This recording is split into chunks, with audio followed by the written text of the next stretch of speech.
Comme je l'ai déjà expliqué dans un article précédent, la biologie est générée à partir de plans supérieurs. C'est la conscience qui reflète sa propre ombre en manifestant sa forme avec toute intention. D'un point de vue plus large, il n'y a pas de monde spirituel et de monde matériel, car c'est un concept purement dualiste, clairement généré à partir d'une position où tout a un contraste, un opposé, une dualité et où il y a une perception limitée. Il n'y a qu'un seul grand tout, une unité ou une grande conscience qui a de multiples points d'attention que nous percevons comme des personnes isolées. Mais tous sont reliés et constituent le grand tout, la source originelle, le grand soi. Chaque personne est un fragment holographique complet du grand tout, de la source. Le mot holographique vient du grec holos, complet, et graphos, écrit. Il signifie qu'il est complet ou complètement incarné, quelque chose qui englobe et inclut tout ensemble sans rien omettre. Le mot est communément associé à l'holographie optique. Le mot hologramme vient de là, le concept selon lequel l'image est complète parce qu'elle est tridimensionnelle et comprend tous les détails. Chaque personne étant un fragment holographique de la source originale est dotée de tous les attributs de l'original parce qu'en soi, elle est l'original. Une analogie avec l'holographie optique est que, si vous avez un hologramme et que vous le divisez en deux, vous n'avez pas deux moitiés de l'original, mais vous avez deux images complètes identiques à l'original, mais de taille réduite de moitié. Si nous le divisons à nouveau en 4, en 8 ou en un nombre quelconque de fragments, chacun aura l'image entière, y compris tous les détails et toutes les informations de l'original. C'est ce qui se passe avec les âmes qui ne sont rien d'autre que des fragments holographiques de la source originelle. Chacun d'entre nous, ayant une conscience et une âme, est la source originelle à part entière. Cela signifie que nous avons les mêmes pouvoirs créatifs que la source originelle. Nous créons tous, non seulement notre monde, mais aussi notre propre univers, en l'interprétant à partir de notre point d'attention particulier. C'est ce point d'attention qui vous amène à vous percevoir comme limité et à supposer que ce que vous vivez dans votre vie est causé par des facteurs ou des éléments extérieurs. Mais penser ainsi, c'est penser de manière déterministe. Comme je l'ai répété à maintes reprises, la seule chose qui vous limite, c'est l'idée que vous êtes limité. Tout ce qui se passe dans ce que nous appelons le monde extérieur est perçu par les sens puis interprété par le cerveau qui utilise des schémas et des idées antérieures sous forme d'accords pour donner de la valeur au message que nous recevons. Mais tout est perception-interprétation. Et donc le résultat de tout ce qu'un individu perçoit comme réalité extérieure n'est que le reflet de l'expérience qu'il a eue auparavant et de son système de valeurs. C'est pourquoi nous créons notre propre réalité, parce que nous ne voyons et nous nous concentrons que sur ce qui nous intéresse, ce qui attire le plus notre attention en ignorant tout le reste. Nous recevrons toujours plus de ce qui retient le plus notre attention. En fin de compte, il n'y a rien d'extérieur à notre propre interprétation particulière de ce que nous appelons le monde extérieur. Mais ce monde extérieur n'est pas plus qu'une partie de nous-mêmes, le miroir de notre intérieur. Comme nous l'avons dit dans la première vidéo, pour la science taïgésienne comme pour beaucoup d'autres races, c'est la conscience qui génère la matière, et cela s'applique directement à la biologie, où dans ce cas, c'est la conscience et l'intention spécifique de l'individu qui reflètent d'un plan supérieur vers un plan inférieur son ombre énergétique, qui, en utilisant les principes des ondes stationnaires et des fréquences dominantes, ainsi qu'obéissant aux formes de la géométrie sacrée et à ses mathématiques, matérialise dans un plan inférieur les informations nécessaires sous forme d'ADN pour former ensuite l'être ou l'avatar qui sera utilisé. Le processus de matérialisation d'un plan éthérique existentiel à un autre matériel obéit exactement au même principe de l'énergie du point zéro. Mais à l'inverse, c'est-à-dire qu'au lieu d'accéder au plan éthérique du côté physique pour réaliser la dépolarisation de l'énergie, il se fait du côté éthérique en polarisant l'énergie sous forme d'ondes stationnaires, ce qui, avec le principe des fréquences dominantes, réalise ainsi un effet sur le côté physique. L'altération artificielle unilatérale ou uniplan existentiel de l'ADN forme un corps altéré, modifié mais génétiquement instable, puisqu'il n'est pas le résultat d'une formation naturelle. C'est ce que les reptiliens négatifs tentent de faire. Cet être artificiel souffre de problèmes de santé, principalement de cancer, de défaillances génétiques et auto-immunes, comme nous l'avons dit. De même, les êtres artificiellement modifiés ont tendance à disparaître après quelques générations, même s'ils sont apparemment génétiquement dominants lorsqu'ils sont nouvellement créés. Le maïs et d'autres céréales transgéniques en sont un exemple. Ils sont d'abord super dominants, remplaçant les plantes naturelles, pour ensuite se décomposer en quelques années ou quelques générations plus tard. Plus l'ADN d'un individu génétiquement modifié est complexe, plus il est probable qu'il y ait des problèmes, générés par l'incompatibilité entre ses propres gènes, lorsqu'un groupe modifié de ceux-ci n'est pas en accord avec un autre groupe au sein du même individu. Cela crée une dissonance qui entraîne de graves problèmes de santé. Le premier endroit où les problèmes seront générés sera dans le sperme ou dans les ovules, donc dans les zygotes, en raison de leur grande plasticité génétique. Ceci est particulièrement grave au moment de la reproduction pour ces individus génétiquement modifiés, car l'âme intégrante a une empreinte ou ombre, incarnée par des fractales énergétiques géométriques mathématiques, qui entrent en discorde avec l'altération artificielle. Selon le principe de la fréquence dominante, c'est l'empreinte anmatique de l'âme qui prévaut toujours à la fin. En conséquence, le dit individu ne parvient pas à se reproduire. Le produit sera stérile ou pire encore. Le produit généré aura des difformités incapacitantes. Dans le meilleur des cas, le produit individuel peut être reproduit quelques générations avant que la dissonance entre l'empreinte naturelle de l'ADN et l'ADN altéré ne produise ou ne génère le problème qui disparaîtra avec sa lignée génétique. Comme déjà indiqué dans d'autres vidéos, l'ADN complexe de l'être humain revient rapidement à son schéma initial s'il a été altéré de manière invasive. Il ne permet d'obtenir que des individus isolés ou des lignées finies avec des variantes génétiques. La seule façon dont les reptiliens négatifs ont réussi à modifier l'ADN humain de manière durable est l'utilisation d'un contrôle mental avancé pour limiter et guider la perception de l'individu et où sa conscience et son anma sont manipulés lorsqu'il s'agit d'activer ou de désactiver les gènes nécessaires pour obtenir la modification génétique souhaitée. Cette méthode est efficace et est utilisée depuis des milliers d'années par les races positives comme par les races régressives invasives. Le problème de cette méthode est qu'elle n'a que des résultats à long terme et qu'elle a aussi des résultats inattendus ou difficiles à contrôler ou à prévoir avec succès. Un autre problème de cette méthode est qu'elle ne parvient pas à créer une nouvelle race, génétiquement, mais seulement à filtrer ou à choisir les gènes qui seront activés et qui ne le seront pas, dans un cadre limité par ce qui est déjà présent dans le génome de la race d'origine. Il convient de mentionner que cette méthode obéit au fait que c'est la conscience, en fonction de ce qu'elle perçoit du monde extérieur avec ses sens, qui active ou désactive des gènes spécifiques, puisque ceux-ci ne sont pas des entités statiques, mais sont dynamiques et toujours changeants.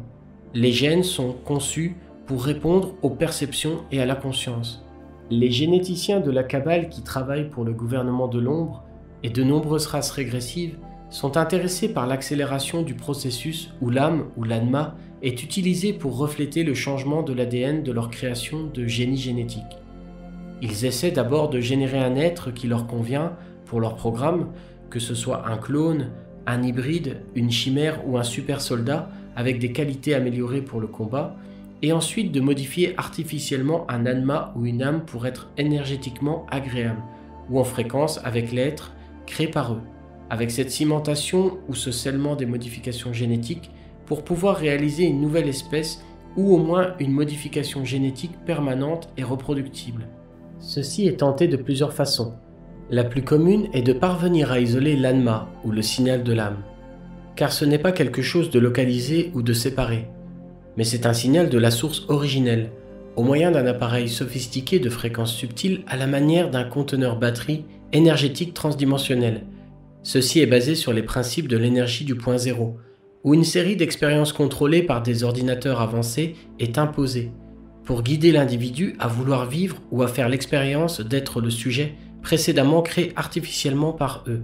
L'anma ne se rétracte pas ou n'essaie pas de s'échapper, parce qu'il est dans une fréquence qui lui correspond. Cela vous fait croire que vous êtes dans la physicalité ou l'incarnation. Cela vous donne une expérience très similaire à ce qu'elle serait si vous aviez un corps. Dans ce cas, le corps, d'où il a été extrait, mais il est à l'intérieur d'un dispositif ou d'un récipient artificiel. De cette manière, il est également possible de dupliquer ou de copier l'ANMA en ayant plusieurs conteneurs artificiels avec le même accord de fréquence ANMA lors de la réception du même signal de la source. De la même manière que plusieurs radios accordées à la même station diffusent la même musique. Comme variante de ce qui précède, une série de fréquences électromagnétiques sera artificiellement imposée au nouvel être biologique alors qu'il est contenu dans un cocon médical, où il est soumis à une longue série d'expériences créées artificiellement et contrôlées par ordinateur, qui modifient le système de perception et les valeurs de l'ADMA individu, qui ne fait pas la distinction entre la simulation et la vie réelle.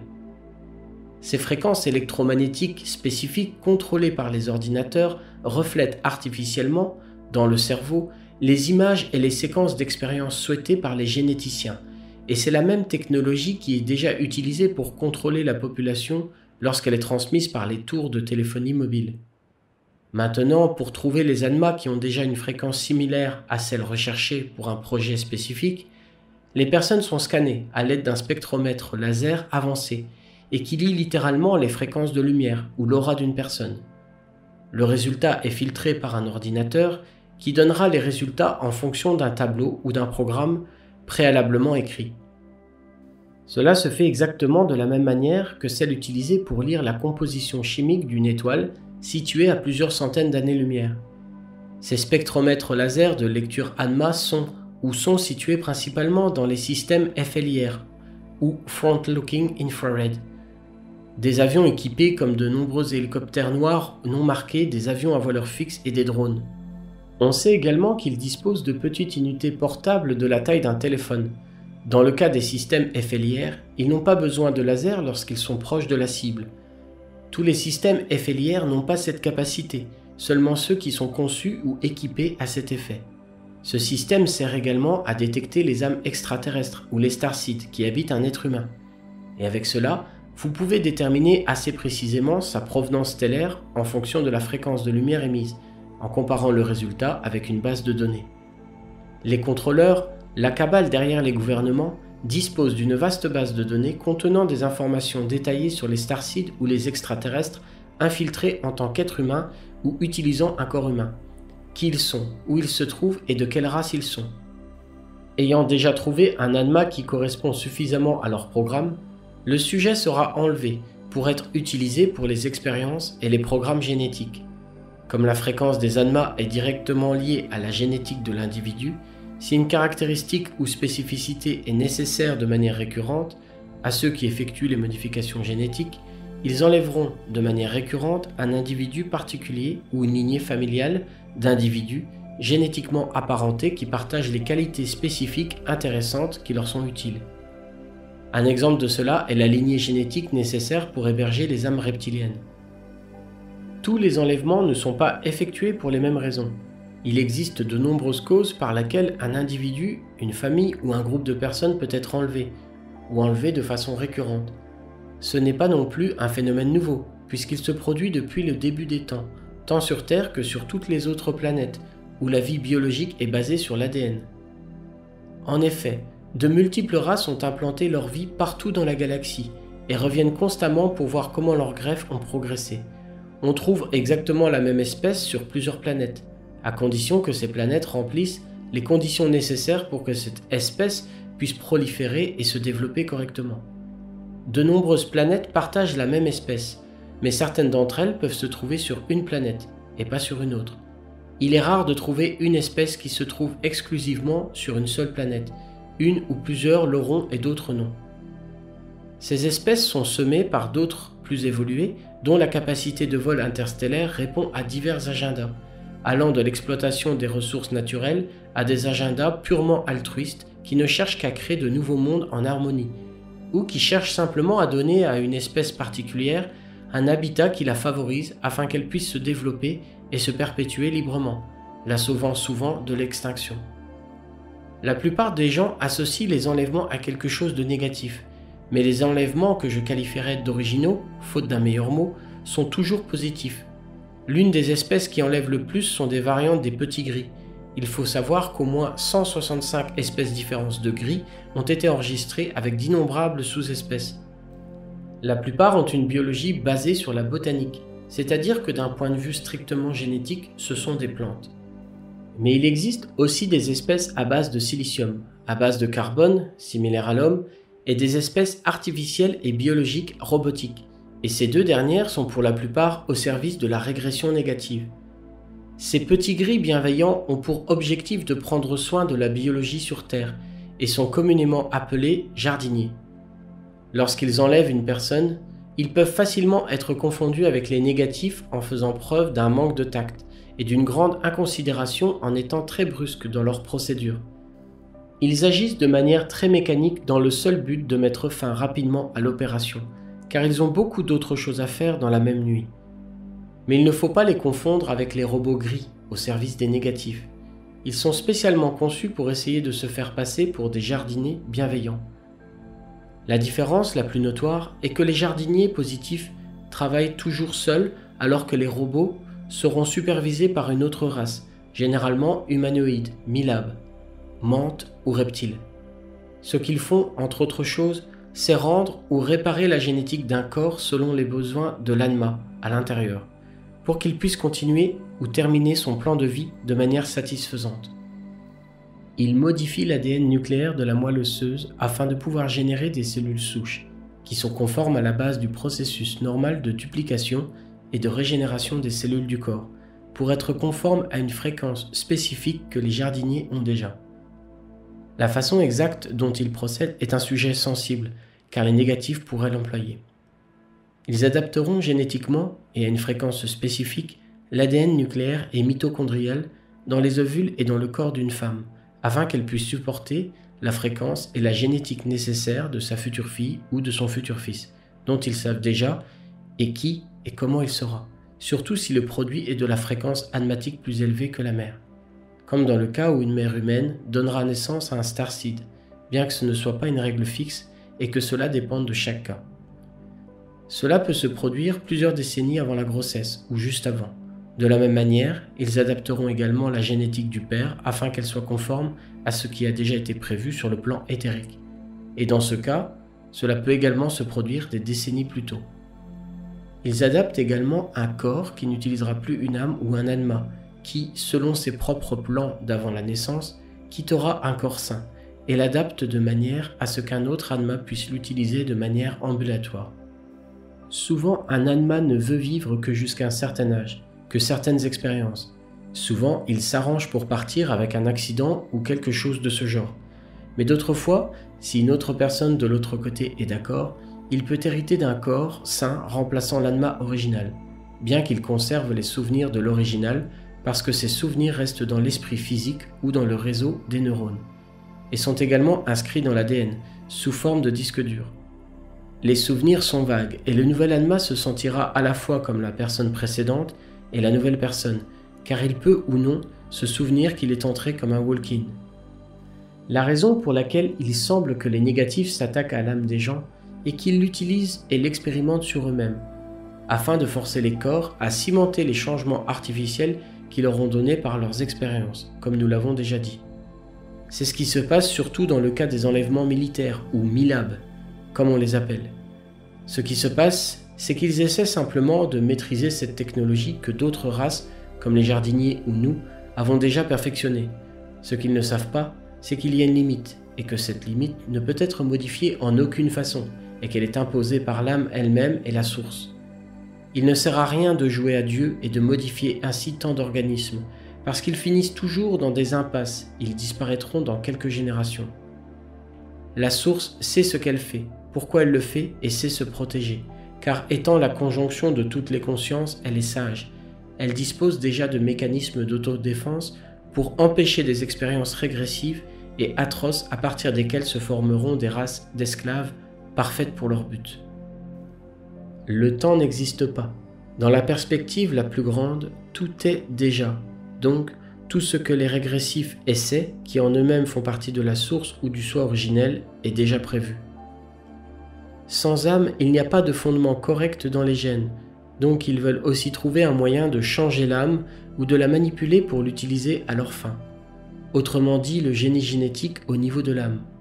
Du point de vue des races humaines ou humanoïdes basées sur la génétique lyrienne, il existe deux classes. La première, les races qui sont acceptées et qui se sont manifestées directement à partir de la source originale. La seconde, celle qui résulte d'une altération artificielle de la première. Comme les humains sont d'origine lyrienne, mais que leur génétique est limitée à la troisième densité, ils tomberaient dans la classification des races secondaires. Ici, une fois de plus, je dois souligner que, comme le niveau de conscience de l'individu est ce qui détermine la densité à percevoir, il déterminera également l'activation de ses propres gènes. Puisque la race humaine est limitée à la troisième densité à la fois par des fréquences artificiellement imposées et par la perception de la conscience, son ADN est limité, mais toujours complet. Mais dès qu'une personne traverse les bandes de Van Allen qui délimitent la troisième densité et passe à la cinquième densité en peu de temps, elle active inexorablement tout son ADN en lui conférant tous les attributs et caractéristiques de la race primaire lyrienne à laquelle elle appartient. La matrice et la 3D comme fréquence imposée s'affaiblissent rapidement en raison de nombreux facteurs déjà exposés dans les vidéos sur la matrice. Mais comme si cela ne suffisait pas, tout le quadrant de la galaxie où se trouve ce système solaire augmente en fréquence, de sorte que l'élévation de la race humaine à la cinquième densité soit inévitable. Avec ce que je viens de dire ci-dessus, je dois vous donner un avertissement qui peut être considéré comme bon ou mauvais selon nos points de vue. L'éveil de la conscience individuelle et collective, l'augmentation inexorable de la fréquence de la troisième à la cinquième densité va entraîner l'effacement ou la destruction de toutes les valeurs et caractéristiques qui ont défini l'espèce humaine depuis des centaines, voire des milliers d'années. En étant conscient de ce qui se passe réellement autour d'eux, en fonctionnant en cinquième densité et en activant leurs gènes de 2 brins, 22, 23 chromosomes, à un système original de 12 brins, 24 chromosomes, la race humaine ne peut plus être considérée comme telle. Tant qu'ils sont confinés à la troisième densité et dans cette matrice, votre race en tant que telle restera la seule dans la galaxie. Une fois à l'extérieur, elle ne le sera plus. De ce point de vue, les événements dont vous êtes témoin aujourd'hui sont véritablement la fin de la race humaine en tant que telle. Sur Terre, seules 2 théories sont connues pour l'explication de l'existence de la vie. 1. Le créationnisme, qui soutient que tout, y compris les êtres vivants, a été créé par un être suprême, tout-puissant. Cette théorie n'est soutenue que par un système de valeurs imposées. 2. L'évolutionnisme, qui soutient que la vie a été créée sur une très longue période par sélection naturelle. La sélection naturelle ne fonctionne que de façon limitée. Sa méthode est capable de filtrer et de modifier certains attributs physiques d'une espèce par le principe de la survie du plus apte. Elle est également utilisée pour sélectionner artificiellement les attributs souhaités, en combinant les individus qui les possèdent par l'application ou l'observation de gènes régressifs et dominants. C'est ainsi par exemple que les différentes races de chiens sur Terre ont été créées. Cependant, ce sont tous des chiens et ils sont toujours de la même espèce. La sélection naturelle, par elle-même, ne peut pas créer une nouvelle espèce à partir d'une autre, car elle n'est qu'un facteur environnemental qui filtre certains individus à partir d'autres individus, en fonction des circonstances. Comme ces circonstances sont des facteurs qui modifient l'expérience-perception de l'individu, la sélection naturelle a à voir avec la formation d'un nouvel être ou d'une nouvelle espèce, pas par mutation, mais encore une fois, par l'intervention d'une conscience créative. Cependant, elle ne forme pas en soi une nouvelle espèce.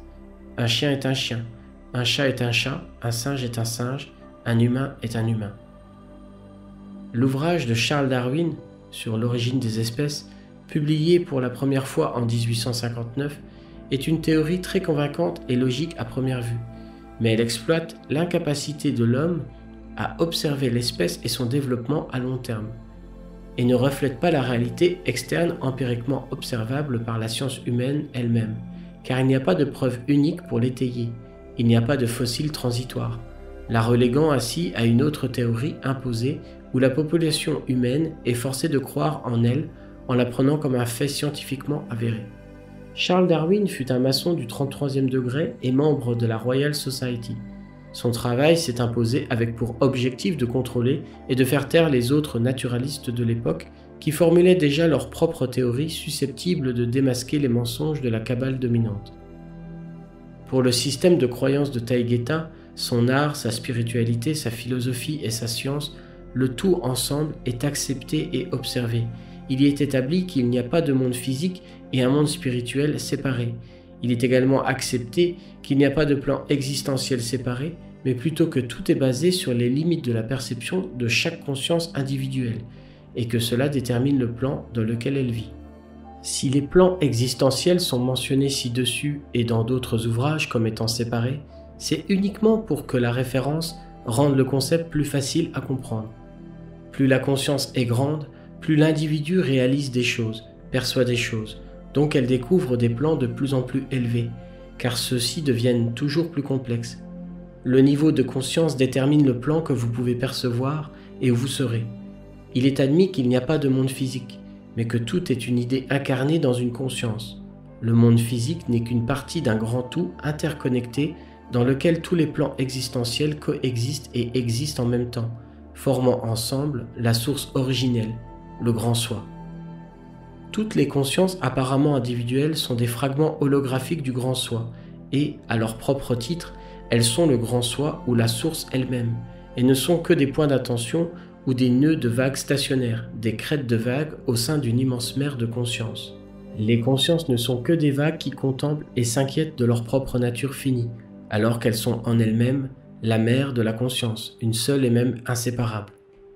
Chaque conscience individuelle n'est rien d'autre qu'un courant qui va du plus fondamental au plus complexe, se rappelant ce qu'elle est, ce qu'elle a toujours été, au fur et à mesure de sa propre évolution spirituelle.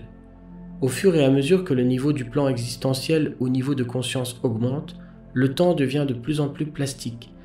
Le temps n'est que le résultat de la conscience qui vous perçoit et vous anime pour vivre une expérience. Pour Taïgeta, l'univers, le tout, n'a jamais eu de début et n'aura jamais de fin. Il est, tout simplement, et a toujours été. La biologie, les animaux, les plantes et les autres sont une partie inséparable de ce tout, une partie inséparable de l'univers lui-même. Ils sont l'ombre, sur un plan inférieur, de quelque chose qui devient progressivement de plus en plus complexe sur des plans supérieurs. La part du tout que nous pouvons percevoir dépend entièrement de notre niveau de conscience. Il n'y a pas d'être bon ou mauvais, ils sont tous des parties inséparables de la même source originelle, du grand soi. Le bon et le mauvais ne sont que des points de vue, un contraste permettant de percevoir la réalité selon les perceptions basées sur ce que nous vivons à tel ou tel moment, comme des fragments holographiques du grand tout. En évoluant en conscience, nous dissolvons également l'idée de séparation dans laquelle nous incluons les autres et tout le reste comme faisant partie de nous-mêmes. Être négatif ou avoir des idées, des programmes ou des comportements régressifs et destructeurs va à l'encontre du principe du grand soi, qui intègre tout, car en progressant en conscience, la dualité est dissoute. Seul le positif prévaut, l'amour, l'intégration de tout en tant que partie de soi.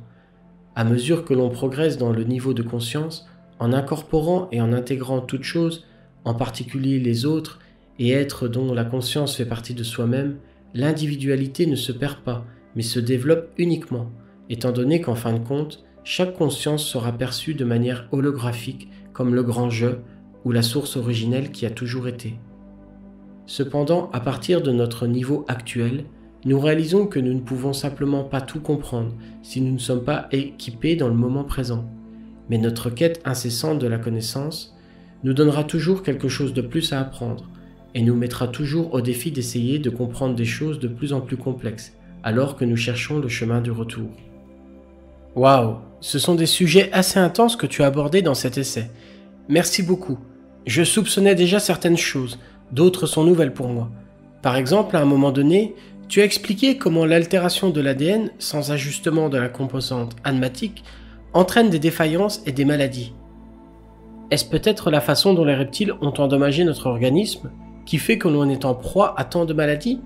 Parce que je comprends qu'ils ont essayé de nous modifier génétiquement au début, mais ayant peu de succès, ils ont eu recours à l'altération par manipulation mentale ensuite. Mais peut-être que les résultats sont restés. Le fait que nous tombons malades et mourrons aussitôt, etc. Non, pas vraiment, mais tu y es presque. Les reptiliens ont endommagé votre ADN en utilisant uniquement le contrôle mental. Le problème est qu'ils ne sont pas les seuls lecteurs ici. Il y a une autre partie, le Black Goo, qui altère et endommage directement l'ADN grâce à une technologie de fréquence scalaire très avancée. C'est un sujet que je traite et que j'écris en ce moment même dans Biologie 4. Je vois. Par quelle race est-il utilisé? Il vient d'en haut, des royaumes supérieurs. Difficile à localiser, mais notre science a déterminé que ce n'est pas une race qui l'a conçu, mais que le goût lui-même est une race. Et il émane d'une planète qui agit comme son sang. C'est donc une énergie planétaire, une planète comme un organisme vivant. Et elle ne vient pas de la Terre, elle a envahi la Terre à 2 reprises au cours de l'histoire. Il y a 80 000 ans, puis il y a 12 000 ans, lors de la destruction de la planète Tiamat. Elle imite l'impression, la manifestation harmonique, de sorte qu'on dirait qu'elle est la source alors qu'elle ne l'est pas. C'est pourquoi c'est si dangereux. Ok, si tu peux l'expliquer davantage dans ton essai, je ne t'en demanderai pas plus maintenant. Oui, j'y travaille en ce moment, c'est précisément ce que je fais. Ok, passons au sujet suivant que tu as mentionné. Tu as dit qu'ils étaient en train de séparer les Anma, donc les âmes des gens, pour créer une nouvelle race, puisque changer seulement l'ADN ne fonctionne pas. J'aimerais te poser une question. Qui fait cela en ce moment et pourquoi? Et quelle race essaie-t-il de créer et pourquoi? Les reptiliens Kingu, Naga Draco et d'autres races arctiques. Maîtres et grands gris et certaines factions des Malakaks, les grands blancs. Pourquoi? Pour créer une race qui soit totalement exploitable et sans libre arbitre. Les humains ne sont pas si bons pour eux, car beaucoup se défendent et récemment, beaucoup se sont réveillés. Ok, tu as dit qu'ils ont isolé le signal Anma et l'ont mis dans une sorte de conteneur, et lui ont donné une expérience fictive pour que la personne pense qu'elle est dans le corps. Comment pouvons-nous savoir si ce n'est pas déjà le cas pour toute notre race en ce moment? Pouvez-vous le confirmer d'une manière ou d'une autre? Cela arrive à votre race en ce moment même. C'est ça le problème. L'expérience de ces âmes est aussi nourrie par la matrice. La matrice à 100% fausse. Oui, mais je veux dire, je comprends que cela arrive aux individus isolés maintenant, mais cela ne nous arrive pas collectivement pour le moment. C'est pourquoi vous nous mettez en garde contre cela, n'est-ce pas? Vois-le comme ça. Sur Terre, tous sont sous la matrice 3D. Et la matrice 3D, de manière très réelle, c'est aussi ça. La programmation de la perception sensorielle contrôlée. Et même là, il y a un niveau plus profond. Des gens piégés dans des conteneurs avec une expérience fictive. À un niveau plus profond. Ok. Alors nous ne sommes pas tous dans des conteneurs. Combien de personnes sur Terre sont dans des conteneurs? Je ne peux pas savoir exactement combien, mais nous parlons de quelques centaines de milliers de personnes, peut-être même plus d'1 million. Je ne peux pas le savoir avec certitude parce qu'elles sont dans les dumps, bases militaires souterraines profondes, situées sous terre, mais pas moins de quelques 100 000. Donc ils sont toujours différents des personnes non réelles dont nous avons parlé? Non, ce sont tous de vraies personnes, parce qu'ils sont le signal de la source, piégés là. Les personnes non réelles n'ont pas de signal à piéger. Comment pourrait-on savoir s'ils sont l'un d'entre eux? Vous ne pouvez pas, ou alors c'est une connaissance intérieure profonde. Ou bien une autre faction E.T., comme la mienne, pourrait vous le dire. Le problème est que cette connaissance entre aussi en conflit avec le fait d'être à l'intérieur de la fausse matrice 3D, de toute façon. En bref, ce n'est pas facile à savoir. En fin de compte, du point de vue de l'âme piégée, c'est juste une autre expérience. Pas différente que d'avoir un corps. Le corps fait la même chose que le contenant. C'est encore un autre contenant. Car c'est l'expérience qui est réelle pour l'âme. D'accord. Mais comment leur expérience est-elle fausse et leur est-elle imposée, s'ils sont ici à partager le même monde avec moi? Facile. Ils ne le sont pas. Ils sont à un niveau en dessous, dans leur propre monde. Ils ne sont pas avec vous. Ils ne sont pas près de moi? Où sont-ils? Sous terre, dans un bocal. C'est un tout autre ensemble ou dynamique de la matrice 3D. Leurs expériences ne se chevauchent pas, même si je suppose que de nombreuses âmes piégées dans des conteneurs auront une expérience similaire à celle de la matrice 3D dans laquelle vous vous trouvez. Je vois, waouh. Alors comment leur Anma est-il pris? Il semble qu'ils enlèvent des gens, déplacent l'Anma dans un conteneur.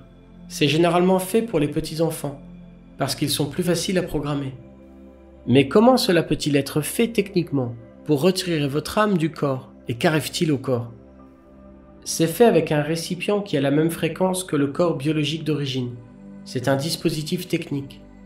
Le corps est inséré dans le conteneur et il est privé de ses sens.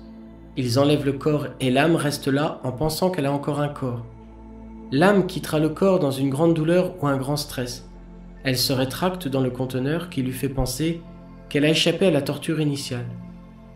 Le corps reçoit également une forte dose de mercure qui rétracte l'âme car c'est très douloureux, surtout pour les jeunes enfants.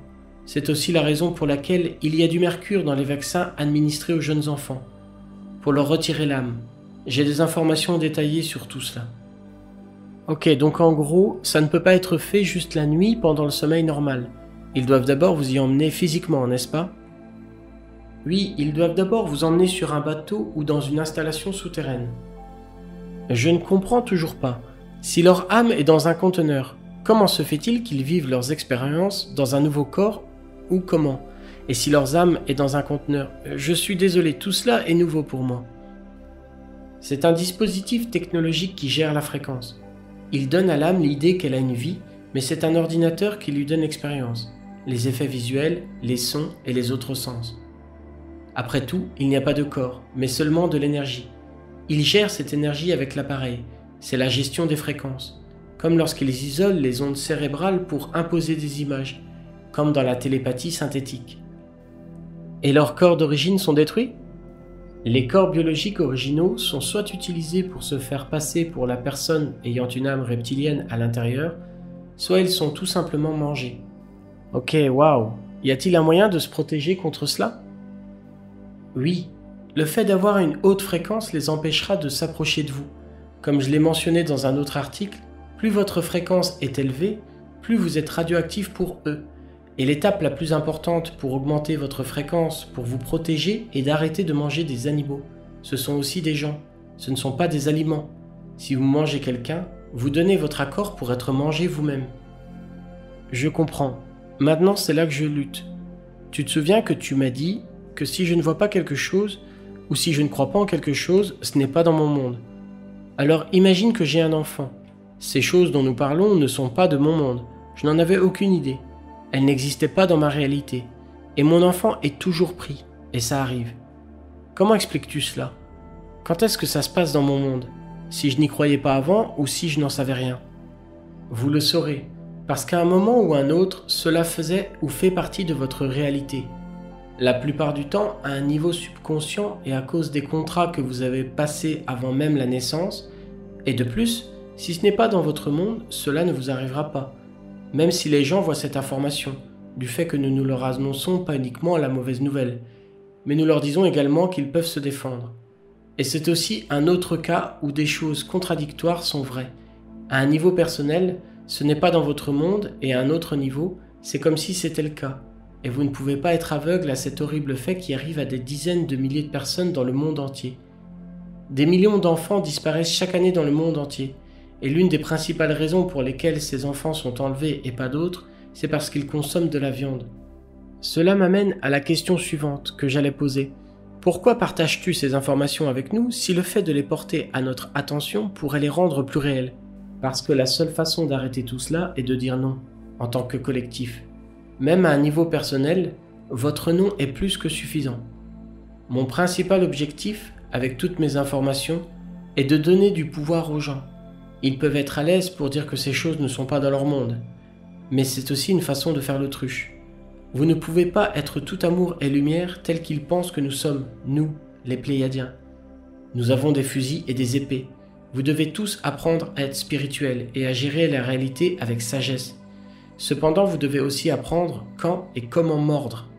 Les gens ne peuvent rien faire s'ils ne connaissent pas les faits, des faits d'une importance incroyable, comme ne pas manger d'animaux. Ils pensent que manger un steak est assez innocent. Ce n'est pas le cas. C'est vous condamner à être un steak. Les gens doivent savoir ce genre de choses. Oui, c'est très important. Tu as également mentionné qu'ils recherchent ou ont déjà enregistré des starseeds, des ADMA. Dois-je m'inquiéter? Veux-tu vraiment savoir cela? Bien sûr. En tant que RH négatif, tu es particulièrement visé. Pourtant, ta haute fréquence naturelle sert comme une combinaison d'énergie invincible qui te protège. Ce n'est pas marginal. C'est la vérité. Et la peur est leur arme la plus utilisée. Si tu es intrépide, tu es littéralement invincible dans la matrice. Mais ciblé pourquoi? Pour me mettre dans le conteneur? Tu ne peux pas être placé dans un conteneur parce que le conteneur ne monte en fréquence que dans la mesure où leur créateur peut le faire. Si tu es au-dessus, alors tu te retires simplement du conteneur. Et tu n'aurais jamais été jusqu'à te retrouver dans un conteneur de toute façon. C'est pourquoi ils doivent d'abord abaisser la fréquence de l'âme afin qu'elle puisse être placée dans le conteneur et ou récoltée. C'est donc pour cela qu'ils forcent la viande à faire partie de l'alimentation humaine. Waouh, ce que tu viens de dire est si important. Et à côté de ça, je dois dire je n'ai pas peur. Je ne sais pas pourquoi, mais je n'ai pas peur. Ils ne peuvent pas me prendre, je le sais, c'est tout. Alors ils ne le peuvent pas. C'est aussi simple que ça. Si les gens savaient cela, le monde serait le paradis sur Terre. Ok, maintenant la dernière question concernant tout cela, et finissons sur quelque chose de plus positif et plus léger. Tu as mentionné que la transition 5D est inévitable, et que la race humaine ne sera plus la même, que c'est la fin de la race humaine telle que nous la connaissons. Je sais que vous ne donnez pas de date, mais y a-t-il des prévisions sur le moment où cela pourrait se produire? Vivrai-je pour le voir dans cette vie par exemple? Vers 2025. Vraiment? Un peu avant, un peu après. Cela concerne plusieurs échéances, donc je suis en désaccord pour donner des dates. Mais je veux dire, toutes les personnes irréelles tomberont. Vous descendrez tous en surface, il n'y aura pas d'argent, etc. Oui? Waouh! Et une petite question. Que se passera-t-il avec toutes les personnes positives qui n'ont tout simplement aucune idée de tout cela? Pourront-elles en faire l'expérience, eux aussi, pour que nous puissions leur dire « Je vous l'ai dit » Ou bien elles se lanceront dans leur propre histoire et ce sera comme si elles avaient disparu, et nous avec eux. J'aimerais tellement pouvoir leur dire que je leur avais dit. Par-dessus tout, la réponse à toutes tes dernières questions est simple et directe. Chaque personne est une ligne de temps et une réalité parallèle à elle seule. Donc les dates, l'ascension et tout le reste se produiront de manière personnelle. Et pourtant, comme ces lignes de temps sont parfois assez proches pour être considérées comme une réalité partagée, tu peux très bien dire « Je vous l'avais dit ». Ah, super, j'ai tellement envie de le faire. Alors tu le feras. Beaucoup d'entre nous ici le font aussi. Regardez, nous n'étions pas fous, vous voyez? Je sais, moi aussi, comptez sur moi. J'espère vraiment que ça va arriver. Tu penses que tu seras là d'ici là? Je ne sais pas. Je pense que j'y serai. Je n'ai rien à faire chez moi. Je préfère rester ici et aider. Beaucoup de choses vont se passer, où tu pourras dire que vous leur aviez dit.